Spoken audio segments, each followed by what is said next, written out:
Nag-usap ba kayo tungkol doon sa Davao template? Yes or no? Halo-halo kasi yung pinag-usapan Ano, namin. tatanungin lang kita. Did you discuss about Davao template? I just want to test, of course, Colonel Garma. During the previous hearing, I asked you about such meeting. That was June 28, 2016. That was 3 days before the former President Duterte assumed his office. During the previous hearing, inamin na po ni Colonel Leonardo that there's a meeting or gathering in the DPWH building in Davao.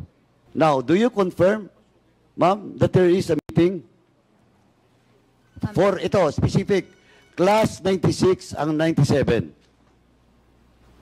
Mr. Chair, it's In the second floor, ah? yes, Mr. Chair, it's a courtesy call somewhat. Yeah, it's Or like, did you talk something about not war on drugs? Sabihin na natin, Davao template. halo-halo kasi yung pinag-usapan Ano, namin. tatanungin lang Mr. kita. Chair. Did you discuss about Davao template? Let me ask you once again. Is there a meeting and it was discussed about Davao template? May I be Yes, allowed to please. ask? Kasi po, ang understanding ko kasi pag discussion, there's an in-depth na pag-uusap. Pero may napag-usapan po, but it's not in-depth. It's just passing, Mr. Chair. What I'm saying is, ma'am, diretso lang po. Nag-usap ba kayo tungkol doon sa Davao template?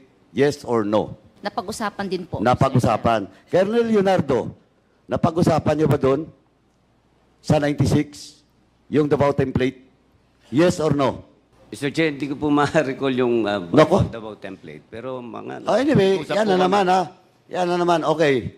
Colonel Leonardo, in that gathering is the President, former President, Colonel Bato, PNP Chief, now Senator Bato de la Rosa, and Senator Bongo, pumunta po doon sa room nyo.